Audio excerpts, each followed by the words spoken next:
Le 16 novembre dernier, Diane Leboutillier, ministre des Pêches, des Océans et de la Garde côtière canadienne, au nom de Soraya Martinez-Ferrada, ministre du Tourisme et ministre responsable de Développement économique Canada, a annoncé une contribution financière de 1 065 486 $ pour 13 entreprises du secteur touristique qui visent à bonifier l'offre touristique de la Gaspésie. Ce fonds avait été mis en place en 2021 pour aider le secteur touristique à cause de la pandémie de COVID.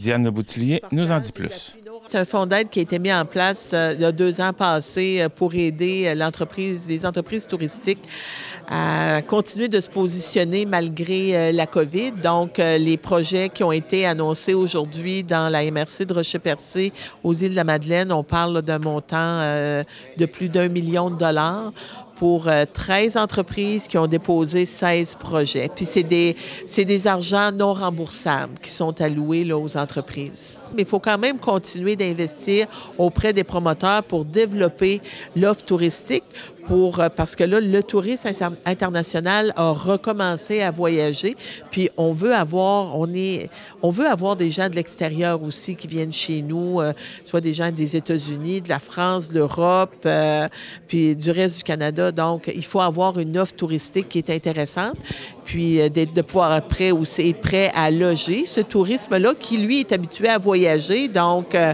fait qu'au niveau de l'hôtellerie, bien, ça permet des rénovations de chambres, ça permet d'aménager, d'aider des restaurants, ça permet d'avoir des nouvelles offres dans le circuit là, touristique de la Gaspésie et des îles de la Madeleine. 3 entreprises dans la MRC du Rocher-Percé ont bénéficié de cette aide, soit Folie Boréale et Rio Hôtel de Percé qui ont reçu 100 000 $ chacun et Motel Fraser qui a reçu 57 700 $. Ils nous expliquent à quoi leur a servi cette aide. Cet argent-là nous a permis, dans le fond, de payer une bonne partie de notre parcours dans les arbres. Nous, on a des structures aériennes en forêt. Puis ce soutien-là nous a permis de payer un bon montant de la facture. Nous, on a fait affaire avec une firme française, aller chercher une expertise européenne. Et notre ligne de vie, c'est une ligne de vie en continu qu'on appelle. C'est ce qui fait que c'est hyper sécuritaire. Les gens ne peuvent pas se décrocher. C'est ça qui nous permet d'opérer l'hiver. Les mousquetons ne peuvent pas geler ouvert. Il n'y a pas de manipulation de mousquetons. Les doigts ne gèlent pas. Si on n'aurait pas eu les sous de DEC, on aurait eu beaucoup de difficultés à aller chercher du financement là, pour opérer. Là. Qui nous a permis d'améliorer 40 unités d'hébergement à Percé et 20 unités d'hébergement à Bonaventure. Amélioration du produit, offre touristique. Donc c'est ça qui nous a vraiment aidé à justement avoir une classification un peu meilleure au niveau de la clientèle touristique extérieure, européenne et québécoise et canadienne évidemment. On parle des chambres, on parle de l'insonorisation, on parle du Wi-Fi qui est important maintenant, qui est vraiment une importance majeure au niveau de la clientèle mondiale. On a été en mesure de venir insonoriser nos chambres un petit peu plus. On a été capable vraiment de venir renouveler les chambres en les mettant plus au goût du jour, mais avec des matériaux durables. Ça, c'était extrêmement important pour nous. Et aussi en tentant de venir insonoriser. Alors, c'était vraiment des travaux pour venir améliorer la qualité des chambres pour que nos clients puissent avoir un meilleur séjour parmi nous. Tu as parlé de matériaux durables. C'est quoi, par exemple? Par exemple, on a mis des tissus sur les murs, alors des spica. Alors, c'est des matières insonorisantes, mais en plus qui sont fabriquées au Québec et qui sont des matériaux recyclés et recyclables. Pour Samuel Parisé, préfet de la MRC du Rocher-Percé, ces aides financières permettent à des projets d'apporter des offres complémentaires. Oui, effectivement. Donc, on sait que le secteur touristique, c'est un secteur quand même assez majeur pour notre MRC.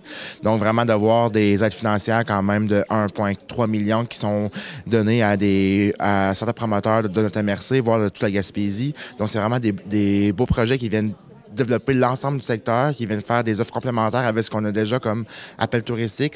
On parle du Parc national de l'Île-Bonaventure et du Rocher-Percé. On parle du Géoparc mondial UNESCO de Percé aussi. Donc, c'est vraiment des choses qui deviennent plus complémentaires, qui font un offre de service, puis qui nous permettent de pouvoir accueillir de façon plus convenable notre touriste. Et ces aides doivent continuer pour soutenir les régions de façon à ce qu'elles soient compétitives avec les grands centres, comme le souligne Nadia Minassian.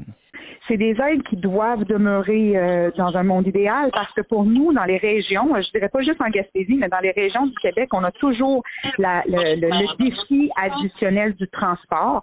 Ça fait en sorte que les coûts peuvent monter très rapidement. Et à cause de ça, ces petites aides-là viennent nous donner un coup de pouce pour nous apporter à un niveau où on peut être compétitif aussi avec les grands centres urbains. Alors, sans ces aides-là, c'est que des rénovations, remettre au goût du jour et tout ça, ça devient tellement lourd financièrement que des fois, ça peut mettre des projets en péril. Alors, ça nous donne vraiment un coup de pouce additionnel. Selon Diane Leboutillier, on peut voir l'intérêt du programme avec le nombre de projets aidés et les emplois qui ont été créés.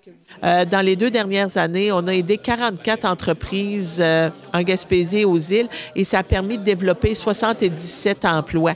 Donc, on voit à quel point nos intervenants dans le milieu puis nos promoteurs, à quel point ils ont à cœur le développement de la région et nous, on va continuer d'être sur place pour les supporter.